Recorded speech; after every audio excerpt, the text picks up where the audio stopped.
The first hint wasn't the whispers, or the sudden calendar invites I wasn't included on. It was the draft board deck left open on the conference table when I walked in before dawn, the kind of mistake only people who think they've already won make. The room still smelled like burnt coffee and stale carpet from the late-night meeting they'd clearly had without me. My shoes stuck slightly to the floor, that tacky residue the cleaning crew never seemed to catch, and when I picked up the deck, the cover slide felt warm, as if someone had stepped out just moments before I arrived. I didn't need to flip far. Slide 3 hit me like a fist. Proposed Leadership Transition Plan, Q4. And under it, her picture. Naomi, my protégé, my almost daughter in this industry. The young woman I'd trained from intern to VP because I thought the world needed more women like her steering the future of telehealth. She wore a navy blazer in the photo, the one she used to borrow from me before she could afford her own, and seeing her in it now, framed as the future CEO of my company, sent a tight ache up my throat. I kept reading, fingertips trembling just enough to make the pages whisper. The bullet points were bold, confident, clearly written by someone who thought they understood the cost of leadership. Stabilize investor relations. Accelerate product maturity. Improve founder communication patterns. That last one made my jaw clench so hard I heard a tiny pop in my ear. Founder communication patterns. I'd raised the first $3.2 million of our seed myself. I'd written the clinical compliance framework that hospitals still praised us for, and now I was a pattern. Outside the glass walls of the conference room, the office was still waking up, printers humming, the occasional elevator ding, someone dropping a stainless steel water bottle on a desk. I could feel the HVAC pushing its cool breath across my skin, raising goosebumps as I flipped to the final slide. Board resolution vote scheduled, 2 weeks. My name wasn't on a single preparatory document. I lowered the deck slowly, as if moving too fast might make the whole thing detonate. The betrayal didn't come all at once.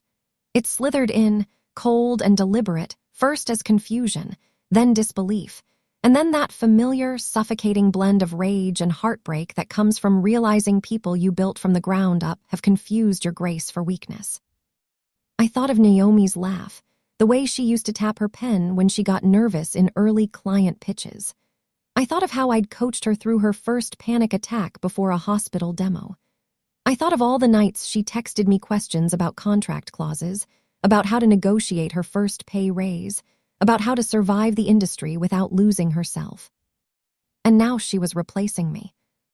No, they were replacing me, because this wasn't her idea, not at first. Naomi had ambition, of course, but the language in the deck, the structure of it, that was Martin Wexler, our lead investor. The smug one with the practiced smile and casual misogyny tucked into every compliment he ever gave me.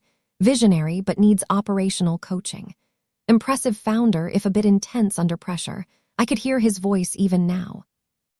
I closed the deck and exhaled through clenched teeth, the chair creaking beneath me as I leaned back and stared at the ceiling. There was a hairline crack in the plaster, thin as a thread. I traced it with my eyes until it split in 2 directions. Just like they were trying to split me from my company. And that's when the real question hit, sharp and clean. How long had this been happening behind my back? The first time I met Naomi, she was sitting alone at a tech conference in San Diego, clutching a lukewarm cup of green tea and pretending not to cry. I remember the coastal air drifting into the lobby each time the doors opened, carrying the scent of salt and sunscreen, an odd contrast to the cold, overconditioned ballroom where venture partners circled like hawks.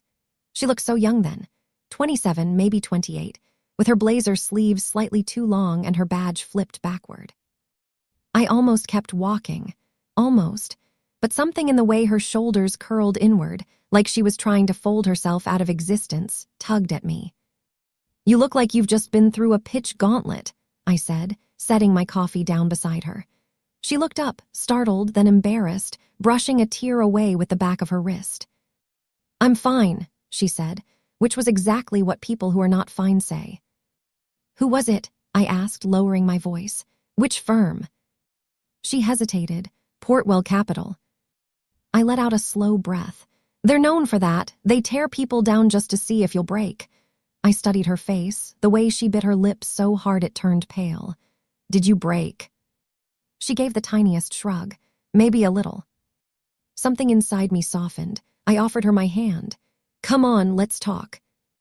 We found a quieter corner, the hum of the espresso machine filling the space between our words. I asked her what she wanted to build. Expecting some vague tech speak about AI or disruption, I braced myself. Instead, her eyes lit up, not with fear, but fire. Healthcare gaps, she said. People falling through them. My mother spent hours on hold with clinics that never called back. I want to fix that. I want a platform that makes care accessible, predictable, human. I leaned back, heat spreading through my chest. That's exactly what I'm building, I said. Her breath hitched. You're Dr. Elise Carter. The recognition startled me. I wasn't used to being recognized. She leaned forward, practically vibrating. I've read everything you've published on telehealth compliance. I even studied your early case study on rural patient workflows. I laughed softly. Well, if you're going to flatter me, at least let me buy you a real drink instead of that tea. She laughed too, nervously, but it reached her eyes this time. When she spoke again, her voice steadied. Do you take interns? That was the moment. The exact moment the future shifted, even though I didn't know it yet. The ballroom noise swelled around us, keyboards clicking, screens glowing, investors schmoozing. But it all felt muted compared to the quiet spark in front of me. I do now, I said. And that was my first mistake. Because from that point on, I didn't just teach Naomi product design and clinical compliance. I taught her the mechanics of influence, how to read a boardroom, how to spot an investor's pressure tactic, how to anticipate sabotage 2 moves before it landed. I taught her how to survive men like Martin Wexler long before I realized he'd slithered his way into her ambitions too. Back then, though, she looked at me like I'd pulled her out of a storm. Back then, I believed loyalty was something you could build with mentorship, with patience, with long nights over takeout cartons debugging a feature together. I believed I'd chosen someone I could trust. And as much as I wish I could rewrite that memory, the truth is this. Even in that very first conversation, I missed the flicker in her eyes when I said I could help her. Ambition, pure raw ambition. I just didn't know it would one day point itself at me. The year we hit our first real stride, everything felt like momentum. Clean, crisp, addictive momentum. Hospitals were finally taking us seriously. Clinicians emailed me directly asking when new features would roll out. We closed a $780,000 regional contract that gave us predictable runway for the first time in our existence. And Naomi, she rose through the ranks with a kind of quiet brilliance that made people lean in when she spoke. I was proud of her. God, I was proud of her. But the warning signs were there. I just smoothed them over the way founders do when they want harmony more than truth. The first one came at a strategy meeting with our engineering lead, Jorge. The conference room smelled like whiteboard markers and someone's overly sweet cold brew. Naomi slid into the chair beside me, already tapping her pen, a habit she'd picked up from me, or maybe I'd picked up from her over the years. When we got to the clinical workflow redesign, she spoke with that same fire I'd seen at the conference. We can promise the beta by mid-Q3, she said confidently. I blinked. That timeline isn't realistic.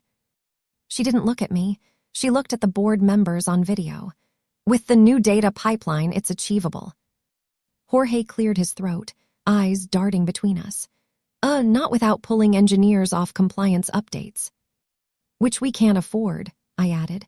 Our HIPAA audit is in 6 months. Naomi finally turned to me. The pen tapping stopped. Elise, you always say we need to push harder. Her tone was calm, but the edge under it made my stomach tighten.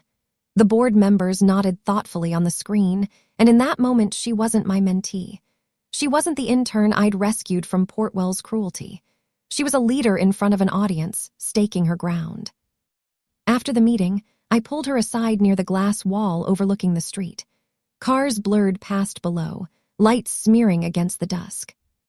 You can't undercut timelines without consulting me, I said. She crossed her arms, subtle but defensive. I didn't undercut you. I clarified our ambition. That's not what that was. She exhaled sharply. You're being too cautious, Elise. Hospitals want speed.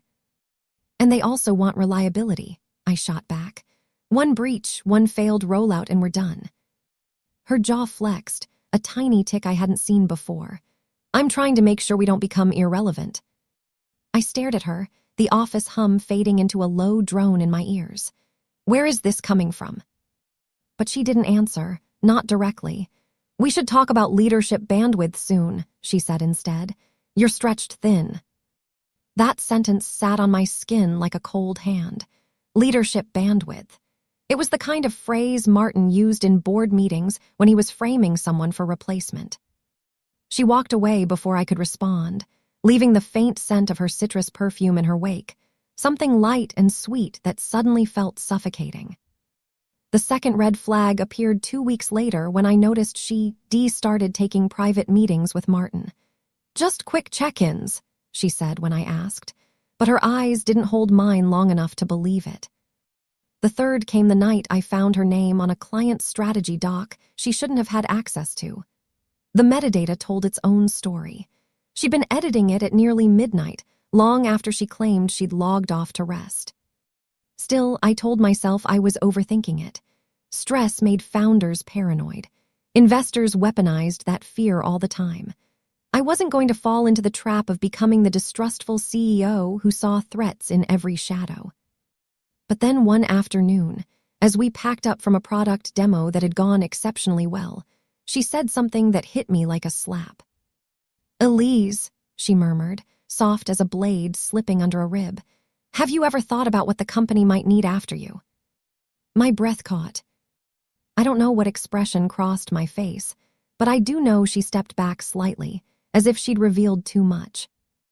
And I should have pressed her then. I should have demanded answers. But instead, I just stood there, heart knocking against my ribs, wondering when exactly the ground beneath us had shifted. I found the first real piece of evidence on a night when the office was too quiet for anyone with honorable intentions to still be there. The kind of quiet where every keyboard click echoes, and you can hear the faint rattle of the ventilation system settling into its overnight rhythm. I'd stayed late to finalize compliance updates for an upcoming hospital renewal, the kind of mundane, meticulous work that never gets applauded, but keeps a company alive. My eyes were burning, my neck stiff, and I remember wishing, not for the first time, that leadership didn't require so much solitude. I opened the shared governance folder to cross-check a contract clause, and that's when I saw it, a new subfolder labeled Transition Materials. The name alone sent a slow, creeping chill down my spine. We didn't have any transitions planned, at least none I'd agreed to. I clicked. Inside were 4 documents. 3 were benign at first glance. But the fourth, had my pulse pounding before it even finished loading. Leadership Continuity Risk Assessment. I scrolled, breath thinning. There, in black and white, were paragraphs outlining my operational fatigue, my declining responsiveness, my emerging obstacles to strategic clarity. They cited internal interviews. They cited informal conversations. They cited, my stomach dropped, anonymous internal feedback that the organization may be over-reliant on a single decision-maker. Anonymous, my ass. This was Martin's language, his cadence, his strategy. Undercut, imply, destabilize, never directly accuse, always let the narrative shape itself until the person in question looks like a liability simply by existing. I pressed a trembling hand against the desk, grounding myself in the cool laminate surface. A metallic tang coated my tongue, the kind that shows up right before panic has a chance to take root. I forced myself to read every line, even the ones that made the room tilt slightly. Then I reached the final page. Recommendation. Transition CEO role to EVP of Clinical Operations, Naomi Reyes, within Q4 to ensure sustainable growth and improved investor alignment. My throat tightened so suddenly I had to swallow twice. Naomi. EVP was her current title. CEO was the one they were preparing her for like a coronation. My apprentice, my protégé, The person I once trusted with my calendar, my workflows, my fears, my hard-won wisdom. The one I thought would help me build the future, not take it from me. I sat back, vision blurring slightly at the edges, and that was when the real hit came. Deep in the document history, hidden but not well enough, I found the timestamp. The edits, the collaborators. Martin, board counsel, and Naomi. Hours of edits, back and forth exchanges, weeks of planning. I blinked hard, letting the sting sharpen me instead of drown me. Then I dug deeper. I pulled up email references buried in footnotes, each one a thread leading somewhere darker. Draft agendas labeled executive realignment. A private calendar invite for a meeting I'd never been told about. A shared note between Martin and Naomi discussing narrative positioning ahead of founder transition conversations. Narrative positioning, the gall of it. I dug until my fingers ached and my shoulders burned, and the office lights dimmed automatically, plunging the room into a half-shadow that matched the pit forming inside me. And just when I thought I couldn't find anything worse, something caught my eye. A single line in an internal memo. Founder may resist transition. Prepare alternative pathways to minimize disruption. Alternative pathways. They were preparing for my resistance, preparing to neutralize me. My breath hitched, and for a moment the room felt far away, like I was floating slightly above myself, watching my life take on a shape I didn't recognize. Betrayal is quiet before it's loud. That's something people forget. It slithers rather than strikes. I forced my hands to steady, even as my chest tightened. "Fine," I whispered to the empty room. "If you want war, you'll get war." I gathered every file, every timestamp, every damning phrase into an encrypted folder. And right before I shut the computer down, I noticed one more document I hadn't opened. Founder succession draft, confidential. My heart slammed once, hard against my ribs. And I clicked.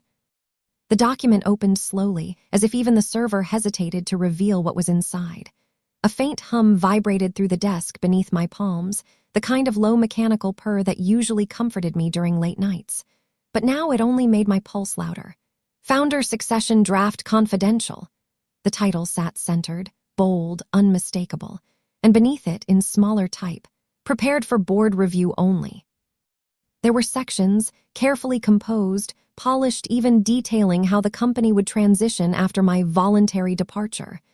Except I hadn't volunteered. Not for this. Not ever. The first lines read, like an obituary, for a woman still breathing. Founders' visionary contributions remain foundational. However, recent patterns indicate decreased adaptability to evolving market demands. I felt something twist, sharp and ugly, beneath my sternum. Patterns. There was that word again. The one they used when they wanted to flatten a person into a caricature. I scrolled further, the screen's glow reflecting off the window behind me like a spotlight on my own undoing. A knock suddenly rapped against the glass wall. I jumped hard. It was Camille, our operations director. Her hand hovered near the doorframe, her brow creased with concern. "Elise, you're still here. It's close to midnight." I closed the laptop an inch too fast, just finishing something. She stepped inside, the scent of peppermint gum preceding her. "You okay? You look pale." "I'm fine." My voice betrayed me, cracking at the edges. She hesitated. "Do you need?" "No," I said quickly. "Thank you, really." She lingered a moment longer, searching my expression the way people do when they're not sure if they're intruding or witnessing something breaking. Finally, she nodded and slipped out, leaving the faint click of the door behind her. I waited until her footsteps faded before reopening the file. This time, I forced myself to read every word. Succession timeline, messaging strategy, stakeholder outreach plan, even a proposed quote from the founder, written in my supposed voice, thanking the board for their guidance and expressing gratitude for the opportunity to support the company in a new capacity. A new capacity. They wanted to sideline me like an inconvenient relic. My stomach lurched. I stood abruptly, gripping the edge of the table to steady myself. I needed help, legal help, strategic help, something. So I called our outside counsel, Lee. She answered on the second ring. Elise, everything all right? Her voice was scratchy, probably woken from sleep. No, I whispered. I found documents, succession drafts, transition plans. They're moving against me. Silence stretched across the line before she exhaled slowly. Do you have proof or just suspicion? I have files, timestamps, collaborators. Evidence or proof? She asked, her tones suddenly clinical. Because if you move too early, they'll wipe everything. And if you confront them without legal positioning, they can claim you're unstable. Investors love that narrative. The words sank like stones in my gut. So what do I do? For now, nothing overt. Papers rustled on her end. Gather, secure, don't signal that you know. And Elise, her voice softened. Be careful. Boards don't stage coups unless the plan is already in motion. I hung up, colder than before. My reflection in the window looked unfamiliar, eyes too wide, shoulders too tight.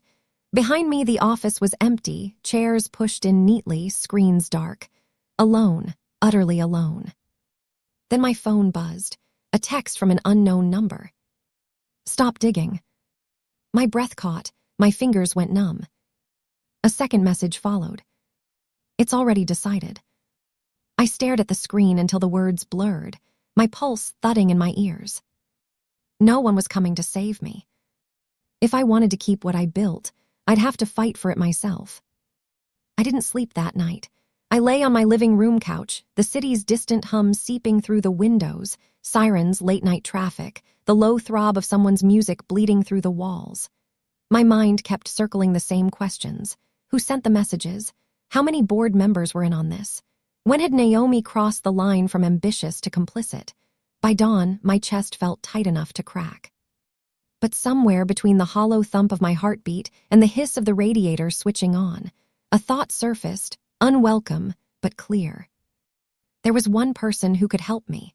One person who knew the company's legal skeleton as well as I knew the clinical one. Someone who'd left the company 18 months earlier on good terms, someone whose loyalty wasn't tangled in politics or ambition. Zara, former general counsel, razor-sharp, unflappable, and allergic to boardroom theatrics. The woman had once rewritten an investor rights clause during a power outage by flashlight because nobody's burning this company down on my watch. We hadn't spoken in months, not out of conflict, just drift. But if anyone could help me unearth exactly how deep this coup ran, it was her. My fingers hovered over my phone. I typed, erased, retyped. Need a friend, not official. Are you available tonight? I stared at the message for a long moment before hitting send. My thumb trembled as I waited. 3 minutes later, her response blinked onto my screen. Bring coffee. This sounds like a long one. Relief flooded me so suddenly my eyes stung. I closed them, taking a slow breath that actually reached the bottom of my lungs for the first time in hours. We met that evening in her apartment, a minimalist space smelling faintly of cedar and jasmine. Zara opened the door wearing sweats and a silk head wrap, eyeing me with a mix of concern and curiosity. Who fucked you over? She asked before I even stepped all the way inside. She never believed in warm-up questions. I sank onto her couch, setting the coffee on the table with hands that still hadn't fully stopped shaking. The board and Naomi. Her eyebrows shot up. Your protégé Naomi, the one you practically raised. Apparently I raised her too well. My voice cracked halfway through the sentence. I hated that it did. Start from the beginning. She brought out a legal pad but didn't write yet. She watched me the way surgeons watch monitors, calm, alert, waiting for the first real sign of trouble. I told her everything, the secret folders, the leadership transition deck, the succession draft, the texts. My words came out in uneven bursts, too fast, then stopping entirely as I tried to swallow the bitterness coating my throat. Through it all, Zara listened without interrupting, her expression shifting only slightly. A tightening of her jaw, a quick inhale, a narrowing of her eyes when I mentioned the anonymous internal feedback. When I finally finished, she leaned back, exhaling slowly. Okay, she said. Show me everything. I opened my laptop, my fingers brushing the cool aluminum surface before navigating to the encrypted files. The faint blue glow illuminated her face as she read. She clicked through timestamps, collaboration histories, file origins. Her eyes sharpened. "Jesus," she murmured. "They're sloppy, arrogant but sloppy." I let out a breath I didn't know I'd been holding. "So I'm not imagining any of this." "No," her voice was clipped precise. "They're orchestrating a founder coup, and a pretty textbook one at that." She pointed to a reference line. "Martin's fingerprints are all over these documents, this clause here. He used the same framing when he pushed a founder out of Scout RX 3 years ago." I felt nausea coil low in my gut. "So what do I do?" "We build a record," she said. "Every file, every edit, every deviation from required governance protocol. We map who knew what and when. Then," she looked directly at me, "we use their own rules to bury them." My throat tightened. "Zara, why are you helping me?" She set the laptop aside, meeting my gaze with steady, knowing eyes. "Because you built something that actually helps people. Because founders like you get pushed out by men like Martin every day, and I'm tired of watching it. And because," her voice softened, "because you trusted me once, now trust me again." Emotion surged, sharp, hot, overwhelming. I nodded, unable to speak. She picked up her legal pad at last. "This won't be quick, or clean, or painless." Then, with a small, fierce smile, "But we're going to nail them, and we're going to do it right." And for the first time since the coup revealed itself, the fear inside me shifted. No longer a drowning weight, but something else. Fuel. For the next 2 weeks, I lived a double life. By day, I was the composed, unshaken founder, running stand-ups, reviewing product updates, nodding through board prep sessions as if I hadn't seen the deck they were building to bury me.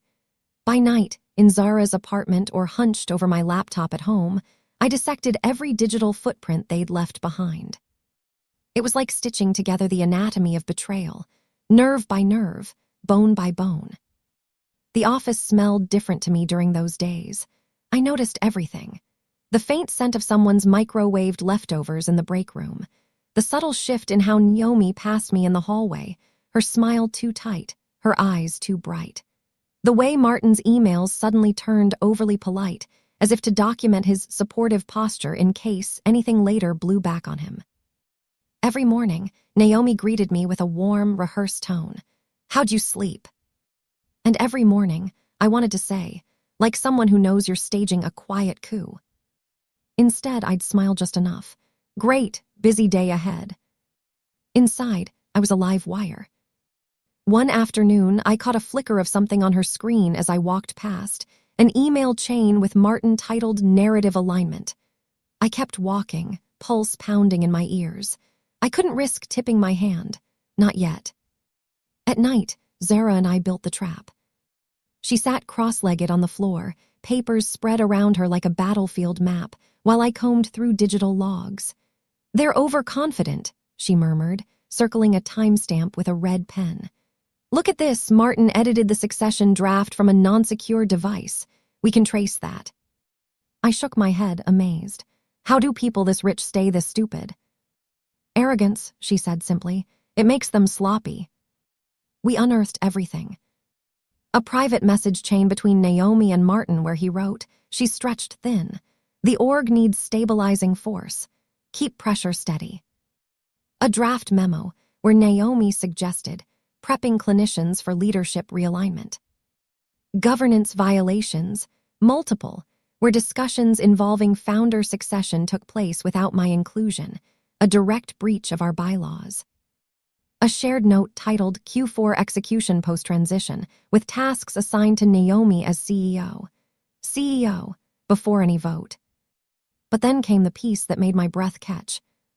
A financial projections spreadsheet, color-coded, neatly organized, showing improved investor returns under new leadership structure. They had modeled my removal into their profit expectations, actually quantified the upside of removing me. "Jesus," I whispered. Zara leaned in. "Yep, this is what greed looks like in Excel." Every night bled into the next. Red circles, sticky notes, encrypted backups, timelines. We built a mirror archive of every file, every whisper of collusion. And as the picture sharpened, something inside me hardened. Not bitterness, not even rage. Resolve. One evening, while we were reviewing metadata, Zara glanced at me over the rim of her mug. Have you thought about what happens if this blows up publicly? Because once we expose them, it won't stay contained. I swallowed. If they wanted quiet, they shouldn't have tried to take what I built. She studied me for a long moment. This isn't just justice for you, is it? I looked down at the glowing screen. No, I said quietly, it's survival. Because the truth was, anyone could survive being underestimated. But being erased, that was something else entirely, and I wasn't letting that happen. Not to me. Not to the team that relied on me. And certainly not to the patients who trusted our platform with their care. Everything came together the night before the board's scheduled vote. Zara and I sat surrounded by stacks of annotated documents, each one a weapon disguised as administrative paperwork. She tapped her pen against the final packet, color-coded tabs, source logs, governance violations, forensic metadata. Tomorrow morning, she said, 10 a.m. My throat tightened. You'll be there. She smirked, recording. A jolt of adrenaline rippled through me. The kind that wakes every nerve. The kind that tells you the moment you've been preparing for is finally here. I texted her before I left. Ready? Her reply came seconds later. Let's end them. And I walked into the cold night air, knowing one thing with absolute clarity. Tomorrow, the game changed. The morning of the confrontation, the air in my office felt too still, like the moment before a storm cracks open the sky. I arrived earlier than usual, the sunlight barely warming the windows, my breath puffing faintly in the cool air. I'd rehearsed what I would say 100 times, but my hands still trembled as I set the confrontation packet on my desk. Thick, precise, lethal. My heart thudded a slow, deliberate rhythm against my ribs. Stay calm, stay cold, stay sharp. At 9:59 a.m., I sent the message. Naomi, can you join me for a quick sync in my office? A beat later, her reply pinged. Of course, on my way. That cheerful little emoji nearly made me laugh. Almost. When she stepped into my office, she closed the door behind her with a soft click. She wore that same navy blazer, my blazer once, and her perfume drifted in, citrus and something floral. Usually comforting. Today it annoyed me. Everything okay? She asked, her voice bright but her eyes flicking too quickly around the room. She sensed something. Good. Sit, I said. She did, crossing her legs neatly, hands folded in her lap like this was any other check-in. I sat across from her and let the silence stretch just long enough to feel like pressure. I found something strange, I said finally, in the governance folder. Naomi blinked twice. Strange how? I clicked open the first document on my laptop. The succession draft glowed on the screen. Can you walk me through this? Her smile flickered, small but telling. Oh, that. Martin asked me to draft a hypothetical scenario in case we ever needed. Don't, I said softly. Not today. She froze. I rotated the screen toward her. This isn't hypothetical. Her throat bobbed. Elise, you're misunderstanding. No, I cut in. I understand perfectly. She opened her mouth, closed it again. Well, transitions happen in companies all the time. Investors like to be prepared. I slid a printed sheet across the desk, the paper whispering sharply. And was this preparation? It was the collaboration log, timestamps, edits, contributors, her name, Martin's, board counsel S. Color drained from her face. This is out of context. Which context makes prepare alternative pathways to minimize disruption sound better? A beat of silence, the longest second of her life. Elise, you have to realize this isn't personal. The board is concerned about the pace of your decision-making. They just want stability. Stability, I repeated. Interesting word choice. Did Martin give you that one? Her jaw tightened. You've been stretched thin. Everyone sees it. I'm trying to help the company. I arched a brow. By staging a coup. Her voice snapped sharper. This isn't a coup. This is the evolution of leadership. You said yourself the company can't depend on one decision-maker forever. I didn't mean replace me behind my back, Naomi. She exhaled, sounding suddenly tired. Maybe you've been in this role too long. Maybe the company needs. Stop. My voice came out low, steady. Before you say something you can't take back. Her fingers curled against her knee. I'm being honest. The board thinks you're resisting growth. The board thinks whatever Martin tells them to think. That did it. Something ugly flickered in her eyes. You're being paranoid, Elise. This is exactly the communication pattern we documented. You twist everything into a threat. I leaned in. So you did help write it. Her mouth opened, and in that suspended moment her expression collapsed, the facade cracking at the edges. I didn't want it to be like this. But you still did it, I said. We both heard footsteps approaching from the hall, slow, deliberate. Naomi looked toward the door, confusion knitting her brows. Right on cue, Zara stepped into the doorway, her phone angled subtly in her hand. Actually, she said, her voice cool and clean as glass, she can prove every word. Naomi jerked upright. Zara, what is this? A governance review, Zara said, also known as the moment your plan falls apart. Naomi's breath hitched. You set me up. No, I said, standing slowly. You set yourself up. I just handed you the shovel. Zara tapped her screen. A soft beep confirmed the recording. Naomi's face went pale, truly pale, for the first time since I'd met her. Her composure shattered in the quiet between us. Naomi, I said softly, almost gently, it's over. Her lips parted, her eyes glossed. And for a moment, a fleeting, fragile moment, I saw the intern I'd met years ago, the one clutching lukewarm tea and fighting to hold herself together. But that girl was gone. All that remained was the woman who tried to take my company. And she knew, by the way her breath stuttered, by the way her shoulders collapsed inward, that she had just lost everything. Security escorted Naomi out within the hour. It wasn't dramatic. No shouting, no scene, no flailing attempts to reclaim authority. Just a quiet walk down the hallway, her steps small and uneven, her eyes fixed on the carpet as if she could disappear into its gray weave. Some employees peeked up from their screens, some pretended not to notice.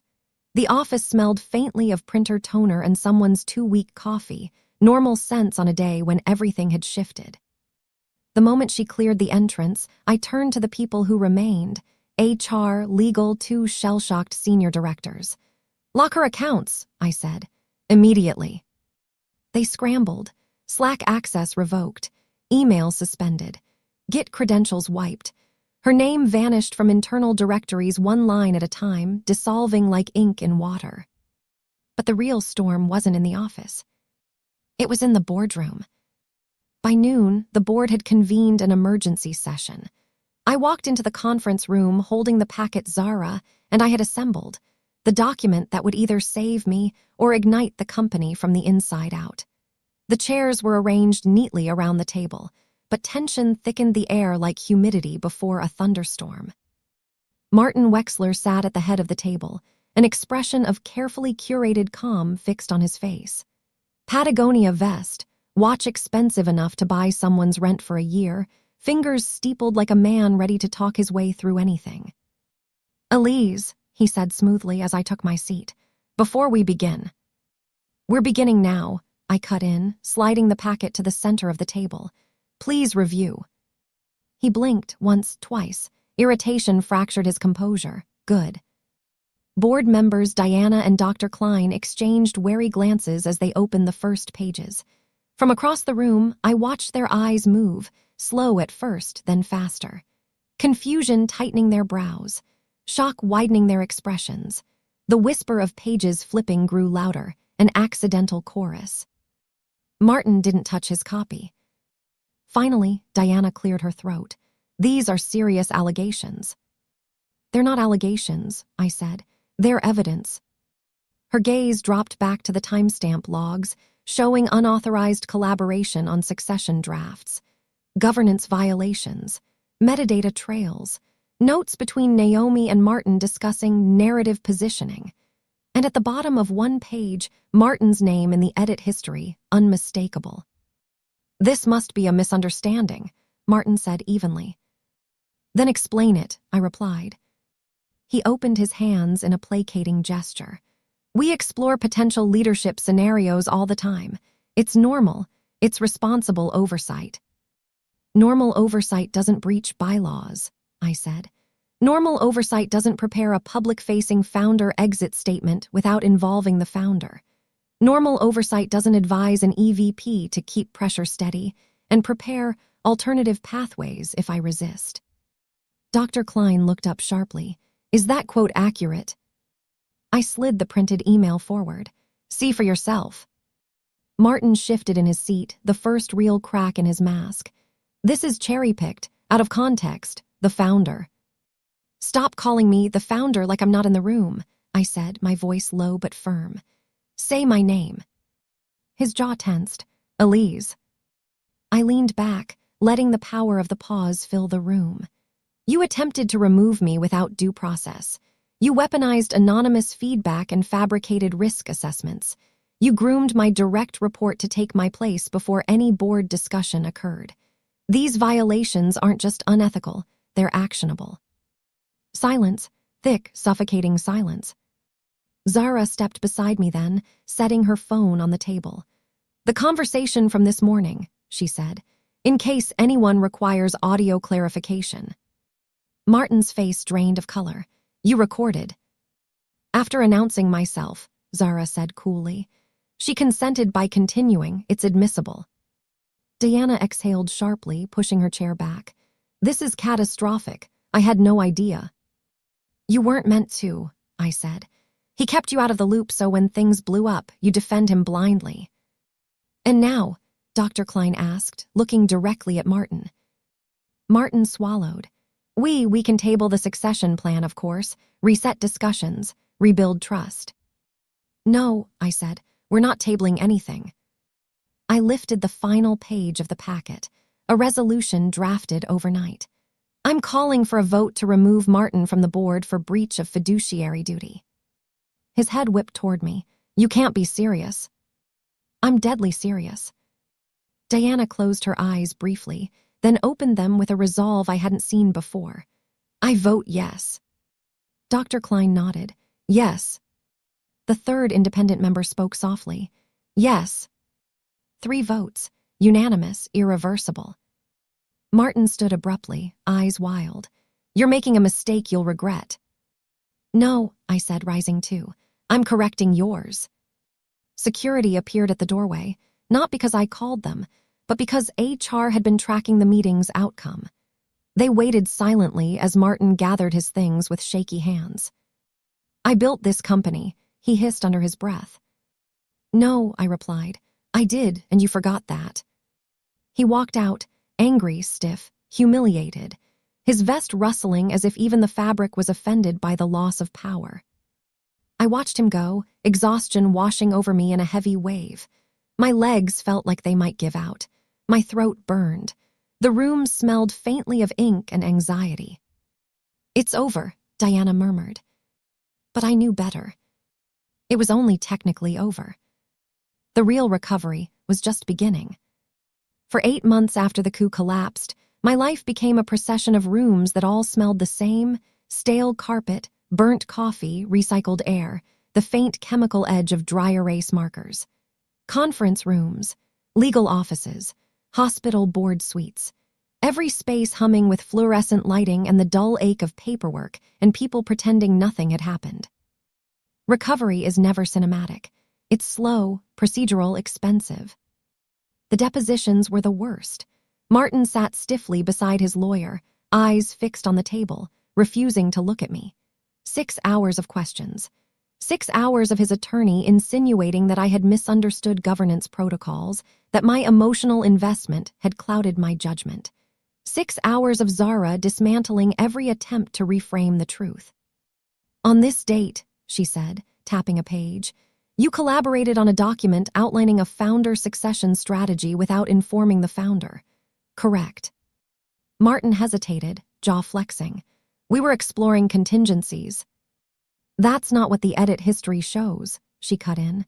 Please answer the question. His silence was answer enough. By hour 4, he looked smaller. Not physically, just diminished, like the shine he wore so effortlessly in board meetings had finally been scrubbed off, leaving only the man underneath. A man who underestimated the wrong woman.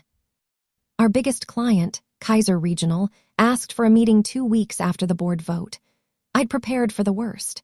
Contract terminations, loss of trust, maybe even rumors seeded by Martin on his way out. Instead, their CIO opened her laptop, looked at me over her frames, and said, "So, is he gone?" I blinked. Yes. Good, she said, snapping her laptop shut.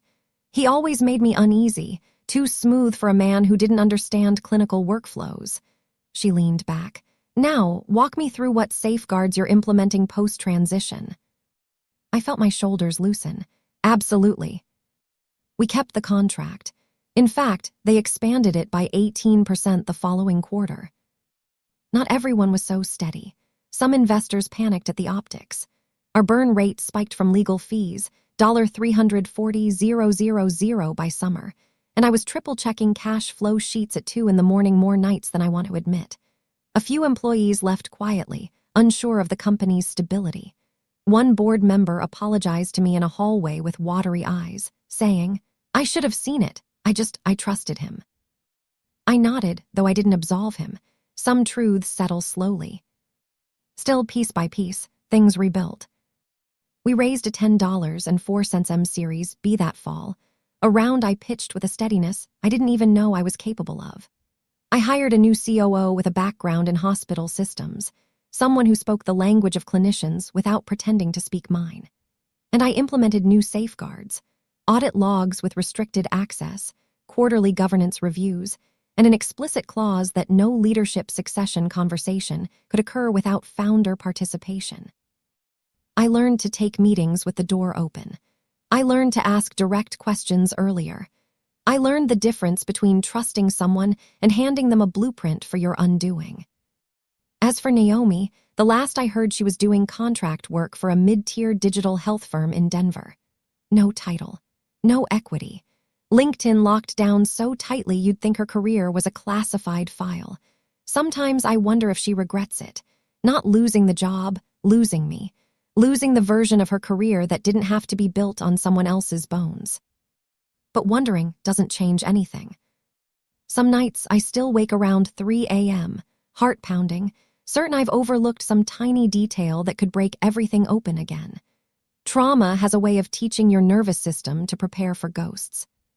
But then I remember the day I finally told the board the truth. The way my voice didn't shake. The way Martin's composure cracked. The way Zara squeezed my arm when the vote passed. The way the company, piece by fragile piece, began to trust me again. And I breathe. Because I survived it. Because I fought for what I built. Because I trusted myself even when the people I trained tried to turn my own wisdom against me. And if you stayed with me through this, if you've ever felt someone circling the thing you poured your life into, calling you too emotional or too difficult while plotting your removal, then you already know why I had to tell this. Not for revenge, not even for closure,